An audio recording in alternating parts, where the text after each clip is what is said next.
En este seminario les vamos a hablar sobre tromboembolismo pulmonar. Está presentado por María Eldana Quintero, Ricardo Alemán, Santiago Angulo, Iván Aristizábal, Wilfrido Ayala, Catarina Ballesteros, Alexander Barros y Juan Sebastián Barros. El contenido de nuestro seminario, pues empezamos con la definición, luego con la epidemiología, etiología, patogenia, la morfología tanto macroscópica como microscópica, las manifestaciones clínicas, el diagnóstico, tratamiento y un caso clínico. Tromboembolismo pulmonar o TEP es la obstrucción súbita del flujo sanguíneo en una o más arterias pulmonares, causada principalmente por un trombo, es decir, un coágulo sanguíneo que se desprende de otra parte del cuerpo, usualmente de las venas más profundas de la pierna, y viaja hasta los pulmones donde bloquea el paso de sangre. Esto consiste, como se mencionó anteriormente, en la obstrucción de la arteria pulmonar o en una de sus ramas principales por un embolo, casi siempre de origen trombótico. Este generalmente proviene de la circulación venosa sistémica. Esta obstrucción puede causar síntomas leves hasta la muerte súbita, según el tamaño y la cantidad de los vasos afectados. Los factores que predisponen son los clásicos, y estos incluyen como la triada de Bishop, que viene siendo una estasis venosa, una lesión endotelial y una hipercoagulación de la sangre. Pues este tema será aclarado más adelante. Ahora hablaremos sobre la epidemiología. El tromboembolismo pulmonar o TEP se ha clasificado de acuerdo con las características del paciente y los hallazgos paraclínicos en riesgo bajo, intermedio y alto, siendo la mayor dificultad para el clínico el manejo de esta enfermedad de tipo intermedio, antes conocido como submasivo, en donde existe controversia sobre las recomendaciones para trombólisis sistémica. Algunos autores y publicaciones señalan su uso, pero la Sociedad Europea de Cardiología y la Asociación Americana de Hematología no lo recomiendan. Según un estudio, el tromboembolismo pulmonar es una condición potencialmente fatal, en donde se estiman más de 100.000 casos anuales a nivel mundial, con una tasa de incidencia dentro de las patologías trombóticas que la ubican justo después de la enfermedad cardíaca isquémica, presentando una incidencia global de 115 a 269 casos por 100.000 habitantes, en donde hasta un 25% ingresan en el contexto de muerte súbita. Bueno, y como dato importante, el tromboembolismo pulmonar se da más frecuente en hombres que en mujeres.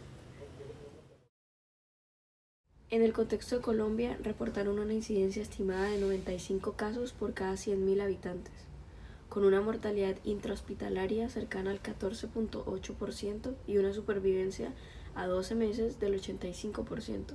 Esos son datos del Registro Multicéntrico Colombiano, EMEPCO, de 2008. Hasta el 80% de los casos del tromboembolismo pulmonar ocurren por la migración de trombos venosos de miembros inferiores o pelvis y solo el 6% de extremidades superiores.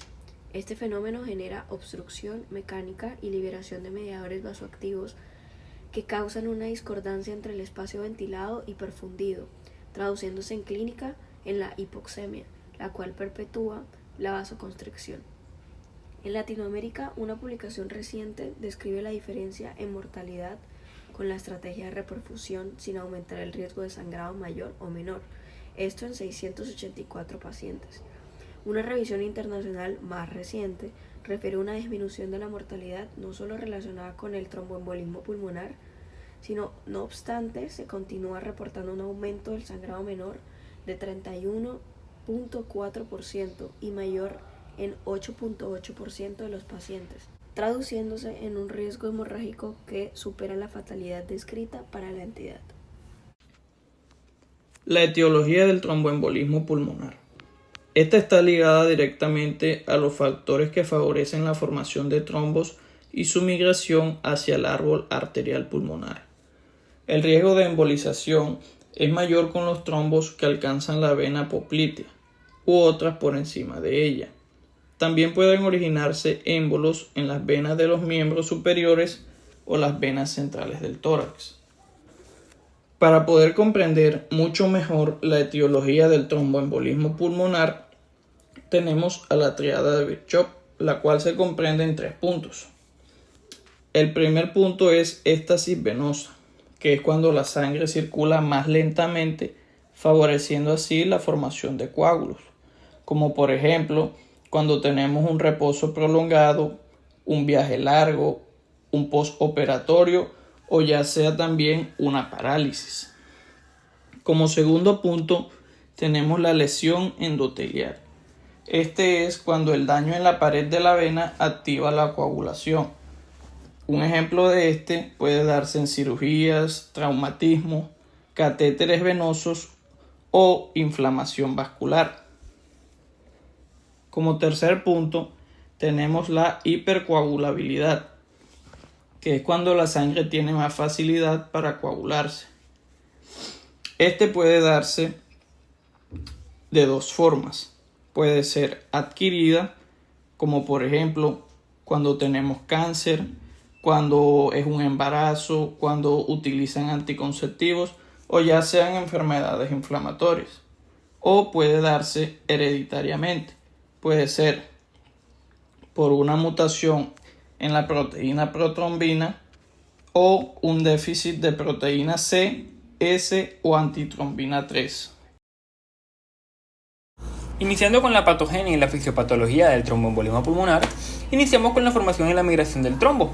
El tromboembolismo pulmonar es causado en la gran mayoría de casos por la migración de trombos originados del sistema venoso profundo, sobre todo en las extremidades inferiores y la pelvis. Estos trombos pueden formarse por la interacción de tres factores de la tríada de Virchow, que ya mencionamos anteriormente. Ahora, acaba de aclarar algo, primero que todo, y es por cómo funciona la formación de un trombo. O sea, ¿por qué sucede? Hay que tener en cuenta que las arterias anatómicamente no poseen ningún tipo de válvulas, ya que el flujo de la sangre a través de ellas está dado estrictamente gracias a la bomba del corazón, específicamente en el ventrículo izquierdo. En cambio, las venas, el impulso de la sangre venosa está dado específicamente por la bomba del músculo que se encuentran a su alrededor.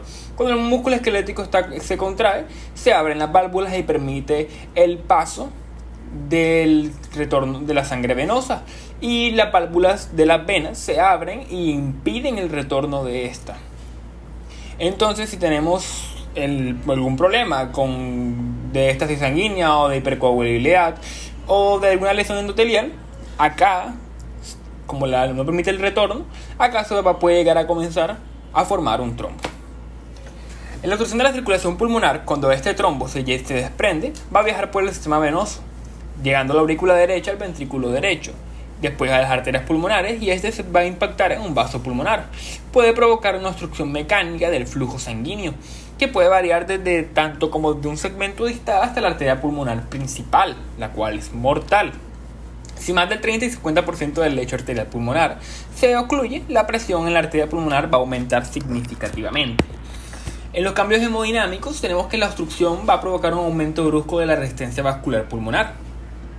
Va a haber una liberación de mediadores vasoactivos como tromboxana 2 y la serotonina, los cuales van a intensificar la vasoconstricción y elevan mucho más la resistencia vascular pulmonar. El ventrículo derecho, el cual no está adaptado para trabajar con una alta poscarga, se va a dilatar de una forma aguda, aumentando así su tensión en la pared, y su contractilidad se va a ver limitada. Esto va a provocar un desplazamiento del septo interventricular hacia el ventrículo izquierdo, dificultando el llenado diastólico del ventrículo izquierdo. Va a haber una caída del gasto cardíaco y una hipotensión sistémica. En casos severos va a haber un shock obstructivo, lo cual termina en la muerte del paciente.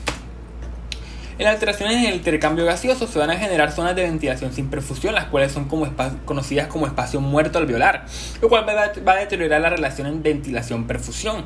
En otras zonas hay una sobreperfusión, con un flujo pobremente oxigenado, lo cual es conocido como hipoxemia, y en algunos casos hipocapnia por hiperventilación del paciente. Aproximadamente uno de 3 de los pacientes puede presentar un shunt derecha e izquierda a través de un foramen oval permeable, el cual va a causar hipoxemia grave y riesgo de embolia paradójica, accidente cerebrovascular.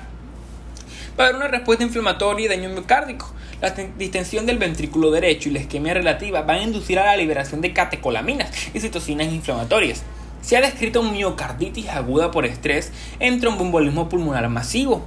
Este desequilibrio entre aporte y demanda de oxígeno en el ventrículo derecho va a favorecer lesión celular, con liberación de troponinas y otras células de otros marcadores de daño miocárdico que están asociados a peor pronóstico. Los determinantes de gravedad y pronóstico, tenemos el factor principal, que es el grado de la disfunción del ventrículo derecho. Algunos indicadores de alto riesgo pueden ser la hipotensión o el shock. Otros determinantes son la extensión de la obstrucción vascular, capacidad del ventrículo derecho del paciente para llegar a adaptarse, un estado basal, la edad y las comorbilidades, la severidad de la hipoxia y acidosis. Hay un fenómeno llamado fenómeno de no reflujo microvascular, que incluso tras la lisis del trombo, microtrombos y edema endotelial pueden mantener hipertensión pulmonar y causar disnea crónica, conocido como síndrome post-tromboembolismo pulmonar. Ok, las consecuencias de este tromboembolismo pulmonar son tres. Ya son el infarto pulmonar, un intercambio gaseoso anormal y el compromiso cardiovascular. Iniciando con el infarto pulmonar, tenemos que primero ver cómo es una situación normal del pulmón. Llega la sangre desoxigenada a través de la arteria pulmonar y en los capilares alveolares se va a oxigenar y va a salir por la vena pulmonar hacia el ventrículo izquierdo ya oxigenada. Hay que tener en cuenta que la perfusión del pulmón está dada principalmente por la arteria bronquial. Un 25% lo va a aportar la sangre ya oxigenada, pero en realidad casi toda la perfusión sanguínea del pulmón estaba por la arteria bronquial, que viene de la arteria aorta del ventrículo izquierdo. Esta es una situación normal. Estas poseen una anastomosis, las cuales se encuentran completamente inactivas. Cuando se encuentra, acá en la imagen a la derecha, cuando hay un embolismo en la arteria pulmonar, va a provocar una respuesta inflamatoria que va a hacer que se activen estas demás y las anastomosis también se van a activar. ¿Qué sucede? Que esta, como viene la arteria bronquial del ventrículo izquierdo, va a venir con la misma presión del ventrículo izquierdo, lo cual esto no está adaptado, los capilares alveolares no están adaptados.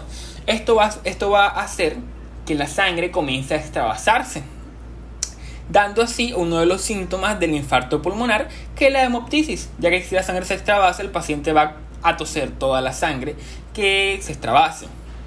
Va a tener dolor en el pecho y disnea.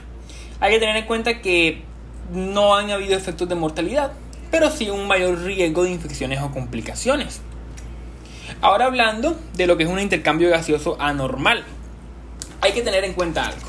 Cuando hay una obstrucción en una de estas partes, ¿qué va a suceder? Que la sangre va a tender a buscar su camino normal por otros vasos. Al llegar a un capilar alveolar, los sacos alveolares no son lo suficientes para poder oxigenar esta sangre desoxigenada que viene de la arteria pulmonar, dando así una hipoxemia, debido a que a esta sangre va a estar pobremente oxigenada. Por esto es que el paciente va a sufrir una hipoxemia, ya que la sangre que retorne al ventrículo izquierdo va a estar pobremente oxigenada, debido a que los sacos alveolares no tienen la capacidad para soportar tanta sangre en uno solo, debido a que se encuentra una obstrucción en los demás. Y terminando ahora con las complicaciones cardiovasculares, hay que tener en cuenta cómo funciona el circuito pulmonar y el sistema sistémico. Iniciando con llega la sangre venosa por medio de la cava superior y la cava inferior a la aurícula derecha, llegando al ventrículo derecho, subiendo, pasando a la arteria pulmonar a los pulmones. De ahí se va a oxigenar y va a regresar por las venas pulmonares a la aurícula izquierda, pasando al ventrículo izquierdo y llegando a la aorta y bombeando sangre a todo el cuerpo, rica en oxígeno. Esto es conocido como circulación sistémica. ¿Qué sucede? Que si tenemos un taponamiento en lo que es la arteria pulmonar, la sangre que es oxigenada que llegue del ventrículo derecho se va a comenzar a acumular. Esto va a hacer que aumente la poscarga en el ventrículo derecho. Acá tenemos un esquema que explica muy bien esto. Cuando hay un incremento de la poscarga en el ventrículo derecho, va a iniciar con una dilatación del ventrículo derecho. Esto hace que haya una mayor demanda de oxígeno en el ventrículo derecho. Va a disminuir la contractilidad en el ventrículo derecho. La eyección del ventrículo derecho a su vez va a disminuir. Entonces la precarga del ventrículo izquierdo también va a disminuir. Por ende, en todo el cuerpo va a disminuir el oxígeno. Va a haber una caída.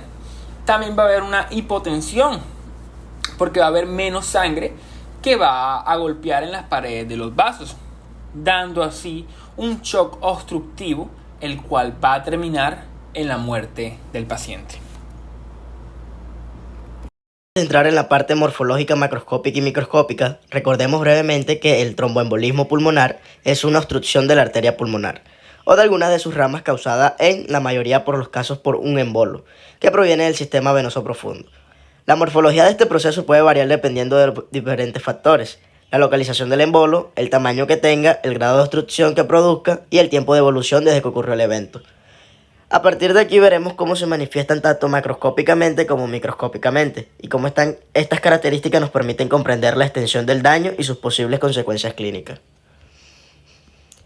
Macroscópicamente encontramos trombo rojo o de éstasis. La morfología macroscópica de este es blando, húmedo, de color rojo o violáceo. No presenta laminaciones claras, líneas de Sand pocos visibles o ausentes, y tienen una forma cilíndrica ya que se adopta la estructura del vaso que se forma. Formación de este. Se forma cuando la sangre fluye lentamente o prácticamente detenida, lo que permite que se coagule en bloque. Suele ocurrir en venas profundas de las piernas y luego puede embolizar al pulmón. Composición. Rico en eritrocitos, atrapado en una malla de fibrinas con pocas plaquetas. Importancia del tromboembolismo pulmonar.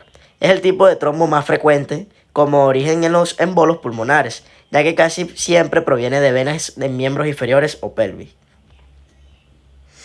Embolo en la silla de montar. Morfología macroscópica. Masa tromboembólica grande que se aloja en la bifurcación principal de la arteria pulmonar, extendiéndose hacia ambas ramas principales. Tiene un aspecto de Y invertida que literalmente monta la bifurcación y de ahí su nombre. Formación. Generalmente se origina en trombos de gran tamaño, casi procedentes de las venas profundas de miembros inferiores o pelvis, que migran intactos y quedan impactados en la bifurcación. Consecuencias. Produce obstrucción súbita y masiva del flujo sanguíneo hacia ambos pulmones, causando un aumento abrupto en la presión de la arteria pulmonar y sobrecarga aguda del ventrículo derecho. Puede provocar muerte súbita por colapso cardiovascular. En la importancia clínica obtenemos de que es una de las formas más letales de tromboembolismo pulmonar y requiere diagnóstico y manejo urgente. Infarto pulmonar. Tenemos como definición área de necrosis isquémica del tejido pulmonar causada por la obstrucción de una arteria pulmonar o su rama, usualmente secundaria a un tromboembolismo. Morfología macroscópica. Forma triangular o en cuña, con una base hacia la pleura y vértices hacia el ilio pulmonar. Un color rojo oscuro o rojo violáceo en las primeras horas, debido a la doble circulación pulmonar y al aporte colateral. Posteriormente puede volverse marrón o gris amarillento por organización y fibrosis. Líneas de Sand. Definición. Estriaciones alternantes claras y oscuras visibles en un trombo, formadas por la disposición sucesiva de plaquetas y fibrinas. Morfología macroscópica. Se observan como bandas transversales o laminaciones alternas a lo largo del trombo. Son más evidentes en trombos de circulación arterial o cardíaca.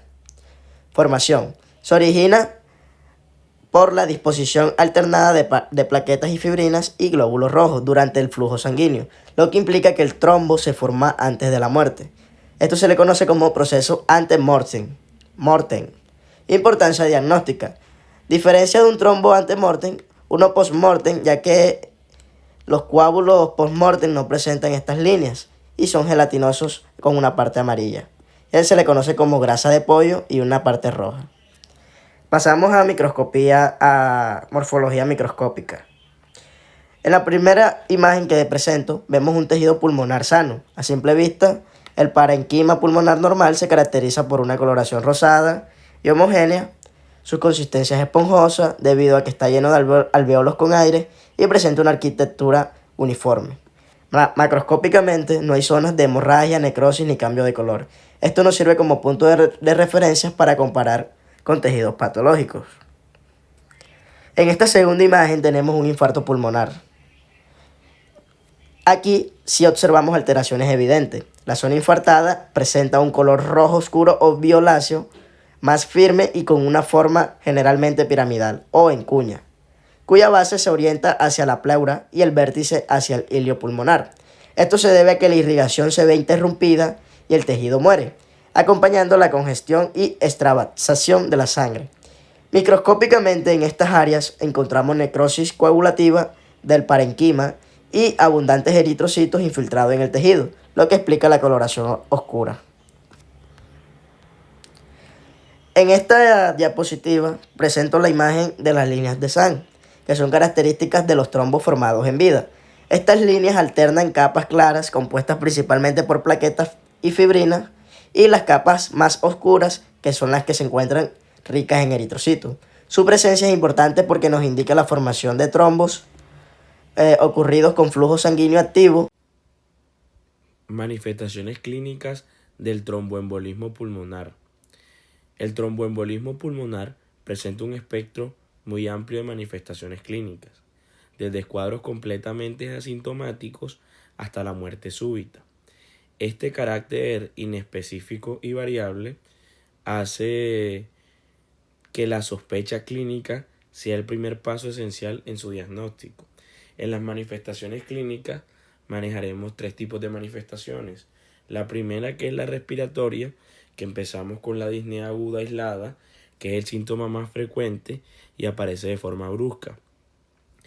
Este síntoma va empeorando con el esfuerzo, aunque puede darse incluso en reposo, sobre todo en personas sin enfermedad cardiopulmonar previa, y se produce por la obstrucción de una o más arterias pulmonares, lo que disminuye el flujo sanguíneo a la parte del pulmón, elevando así la presión en la arteria pulmonar y provocando un desequilibrio ventilación-perfusión que genera una hipoxemia y sensación súbita de falta de aire. También encontramos la taquipnea, que es respiración rápida, a menudo acompaña a la disnea, ya que esta es una respuesta ventilatoria a la hipoxemia y a la necesidad de aumentar el intercambio gaseoso por el incremento del espacio muerto alveolar. También tenemos el dolor torácico pleurítico, que es un dolor intenso, localizado y se agrava al respirar o al toser. También tenemos que es frecuente cuando la embolia afecta a las arterias periféricas y provoca infarto pulmonar subpleural, y la isquemia y la inflamación pleural irritan a la pleura visceral, originando dolor pleurítico agudo. También tenemos hemoptisis. La hemoptisis es la expulsión de sangre por las vías respiratorias. Es un síntoma menos frecuente que la disnea o el dolor y sucede por un infarto pulmonar con necrosis y sangrado alveolar cuando el émbolo ocluye arterias terminales. Su presencia sugiere afectación vascular periférica significativa. Luego, en las respiratorias concluimos con la tos seca o con expectoración hemoptoica, que es generalmente un reflejo irritativo de las vías respiratorias y la inflamación local. Esto ocurre por la irritación pleuropulmonar, y la sangre en las vías respiratorias proviene de la necrosis o sangrado alveolar en infartos pulmonares focales. La tos va acompañando a la hemoptisis cuando se presentan estos síntomas, que son poco frecuentes. También tenemos las manifestaciones cardiovasculares, que primeramente tenemos la hipotensión arterial, el colapso circulatorio, shock o síncope, que es una manifestación clínica que da paso a los pacientes, o se presentan en el 10% de los casos, y suelen deberse a una obstrucción masiva de la circulación pulmonar. Esto provoca sobrecarga aguda en el ventrículo derecho, que pierde la capacidad de mantener el gasto cardíaco, lo que ocasiona hipoperfusión sistémica grave. Y aquí luego vamos dándole paso a la taquicardia, que es un síntoma muy frecuente y representa un mecanismo compensatorio para poder sostener el gasto cardíaco frente al aumento de la resistencia vascular pulmonar y a la disminución del retorno venoso. Luego aparecen las palpitaciones, que se relacionan con la activación del sistema nervioso autónomo ante el estrés cardiovascular y la hipoxia. Luego tenemos la cianosis, que es coloración azulada de la piel, y mucosas que indican hipoxemia severa. Es poco frecuente, pero es un signo significativo de alarma para esta enfermedad. Tenemos hipotensión arterial, que aparece en casos graves y refleja un compromiso hemodinámico severo. Luego damos paso a las manifestaciones neurológicas, que tenemos principalmente mareos, presíncope o síncope. Ocurren por la disminución del flujo sanguíneo cerebral debido a la sobrecarga y difusión aguda del ventrículo derecho. También tenemos la ansiedad y agitación, que son respuestas comunes a la sensación súbita de falta de aire y a la hipoxia debido a la activación simpática. Pueden coexistir con taquicardia y respiración agitada. También tenemos fiebre baja, que puede confundirse con una infección respiratoria, pero en el TEP está vinculada a la inflamación del tejido pulmonar afectado. Luego tenemos el diagnóstico del tromboembolismo pulmonar es una condición médica seria que requiere una identificación rápida y precisa. Para ello nos guiaremos por 3 pilares fundamentales, tal como los voy a mostrar en las siguientes diapositivas. En primera instancia, tenemos la sospecha clínica. Esto significa que debemos estar atentos a los síntomas y signos que presente el paciente, así como sus factores de riesgo. Un paciente que se queja de falta de aire repentina, de dolor en el pecho o que tiene antecedentes de cirugías recientes o inmovilidad prolongada nos hace pensar inmediatamente en la posibilidad de un tromboembolismo pulmonar. También contamos con las pruebas de laboratorios y estudios cardíacos. Una vez tenemos la sospecha clínica, pasamos a este nivel. En las pruebas de laboratorio tenemos el dímero D, que es una herramienta muy útil. Si el resultado es negativo, nos ayuda a descartar el tromboembolismo pulmonar en pacientes de bajo riesgo. Recordemos que el dímero D es un fragmento de proteína que se forma cuando un coágulo de sangre se disuelve. Cabe aclarar que un nivel alto de dímero D es inespecífico, porque este puede ser causado por muchas otras condiciones como embarazos o cirugías. También es importante realizar una gasometría arterial, que nos permite mostrar hipoxia e hipocapnia, siendo estos 2 hallazgos frecuentes en estos casos. En los estudios cardíacos tenemos el electrocardiograma y el ecocardiograma. Nos ayudan a evaluar cómo el corazón está siendo afectado por esta condición. Esta no nos diagnostica directamente el tromboembolismo pulmonar, pero nos muestra signos de sobrecarga del lado derecho del corazón, lo cual ocurre cuando un embolo está obstruyendo las arterias pulmonares. Finalmente, tenemos los estudios de imágenes para confirmar nuestro diagnóstico. Contamos con el AngioTAP pulmonar, que esta es una tomografía computarizada de tórax, donde se inyecta un medio de contraste en las venas y este viaja hasta las arterias pulmonares, lo que nos permite visualizar directamente los coágulos que están obstruyendo el flujo sanguíneo. Aquí podemos observar una imagen. También contamos con la gammagrafía pulmonar de ventilación y perfusión, que es una excelente prueba de medicina nuclear, ya que evalúa la ventilación y la perfusión de los pulmones. Es utilizada cuando el AngioTAP no es viable para aquellos pacientes que presentan alergia al contraste o tienen insuficiencia renal. Básicamente, en la fase de ventilación se le da a inhalar un gas al paciente y en la fase de perfusión se inyecta una sustancia en las venas. Lo que se busca con esto es demostrar si la ventilación es normal y la perfusión está alterada, ya que es un patrón altamente sugestivo de tromboembolismo pulmonar. Y para completar el panorama, también contamos con la ecografía Doppler. Esta usa una... El tratamiento.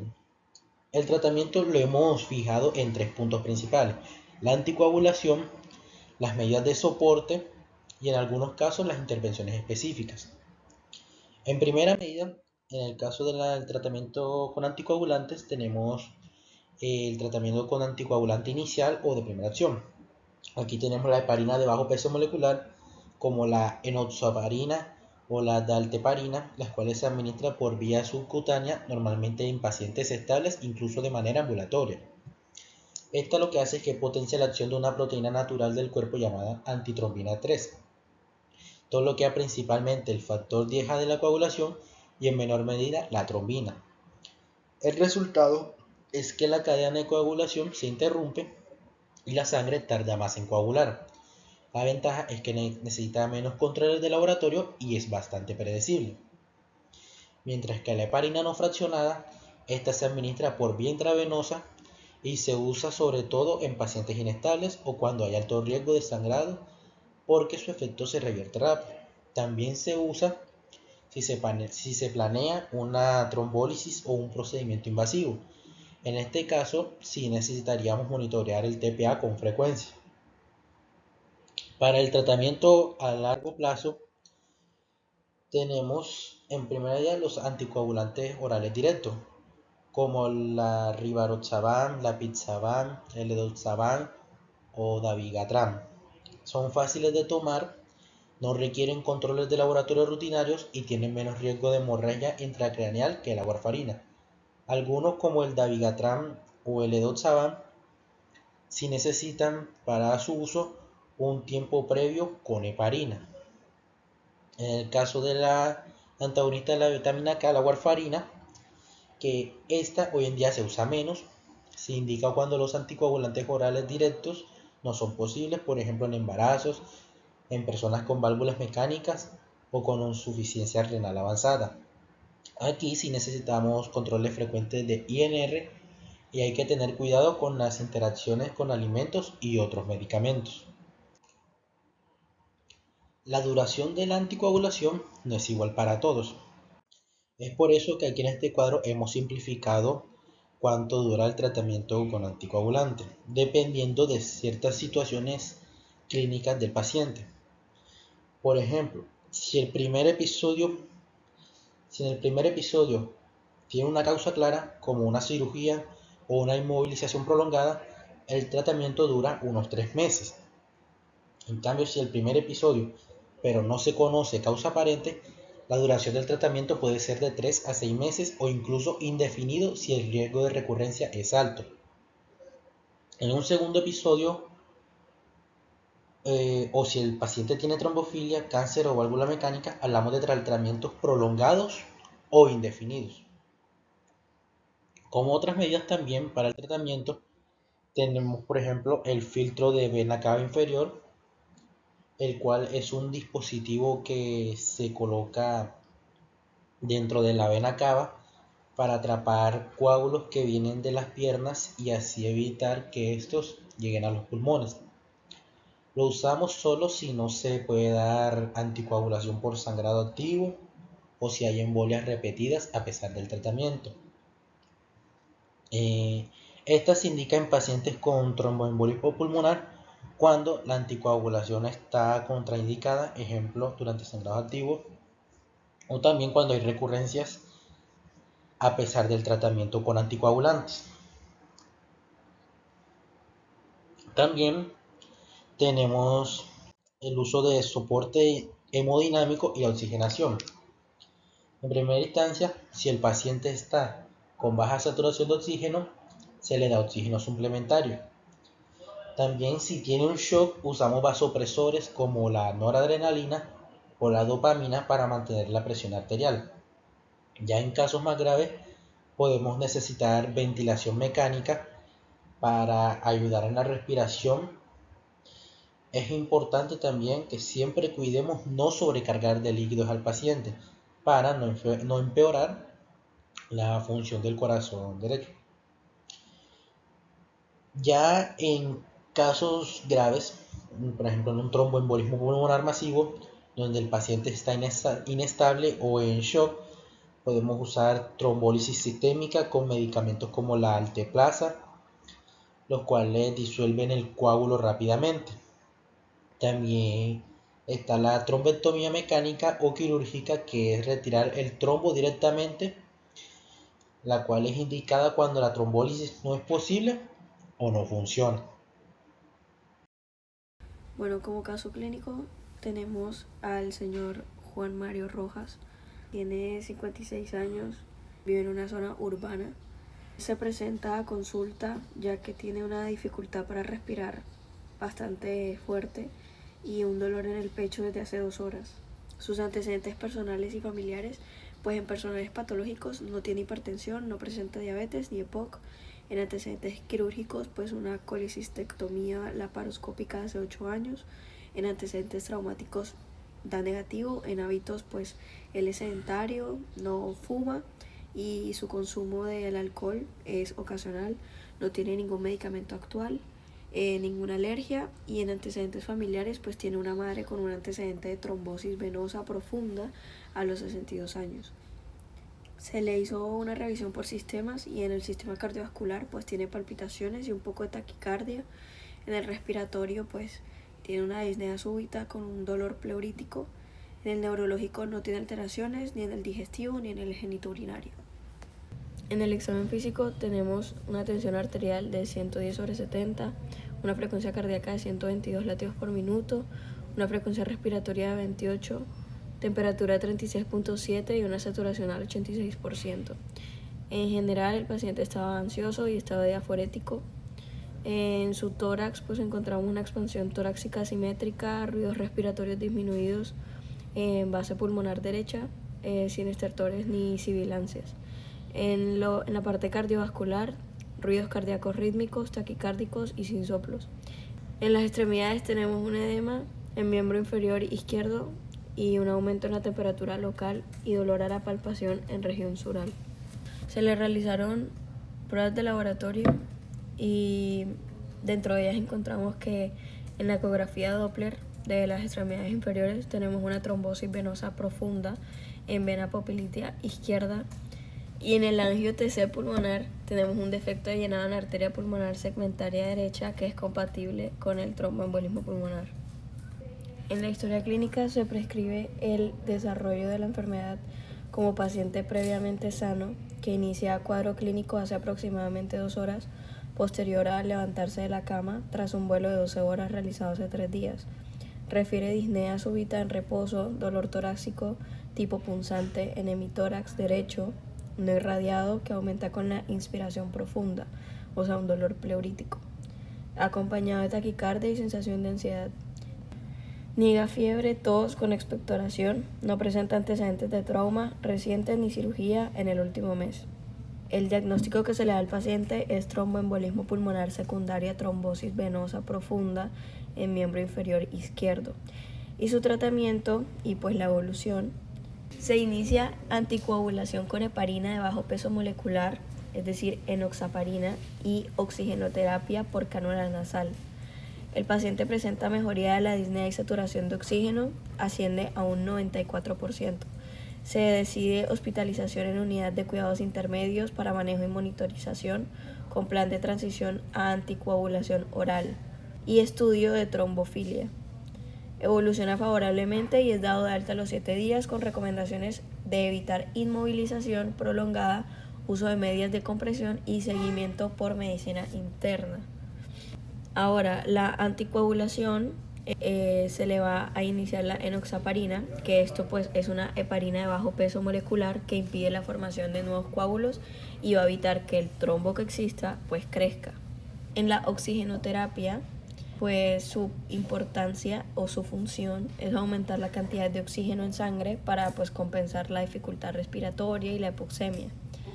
En la transición a anticoagulación oral, es decir, a un rivaroxaban, la función de este es facilitar el tratamiento a largo plazo sin necesidad de inyecciones, manteniendo el mismo efecto preventivo contra nuevos trombos. Y las medidas de comprensión elásticas, pues su función va a ser mejorar el retorno venoso en las piernas y va a prevenir estasis sanguínea.